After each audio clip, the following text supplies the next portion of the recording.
આપણે લાઈફમાં હંમેશા સ્પેશિયલ ડેઝ સેલિબ્રેટ કરતા હોઈએ, બર્થડેઝ, એનિવર્સરીઝ, પણ શું આપણે એવા ડેઝ ના સેલિબ્રેટ કરવા જોઈએ જે આપણે સર્વાઈવ કર્યા હોય, એટલે કે જે આપણે વિચાર્યું બી નહોતું આપણી સાથે થશે, એ વસ્તુ થઈ, આપણે સ્વીકારી અને એના પછી એમાંથી બહાર પણ નીકળ્યા. મારી જ વાત કરું તો 10th મેનો દિવસ એક એવા દિવસમાંનો જ એક છે કે જ્યારે મેં એક ફેલિયરનો અનુભવ કર્યો હતો અને છેલ્લા 2-3 વર્ષથી હું મારી જાતને આ દિવસે કંઈક ને કંઈક ગિફ્ટ આપું, ફૂડ ટ્રીટ્સ, કોઈ નાની ગિફ્ટ કે કોઈ એવી વસ્તુ કરું જે મને બહુ ગમતી હોય, કારણ કે એ દિવસ હું મારા માટે સેલિબ્રેટ કરું છું.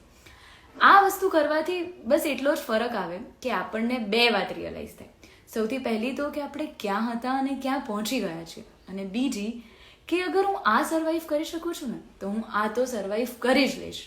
આવું લાઈફની કોઈ બી પ્રોબ્લેમ ફેસ કરતા હોઈએ ને ત્યારે આ બહુ ઇઝી થઈ જતું હોય છે. અને આ સર્વાઈવલ ડેઝ સેલિબ્રેટ આપણે બસ પોતાના માટે કરવા જોઈએ. મને એવું લાગે છે કે આ બહુ જરૂરી છે. તમને શું લાગે છે? સર્વાઈવલ ડેઝ સેલિબ્રેટ કરવા જોઈએ ખરા પોતાના માટે?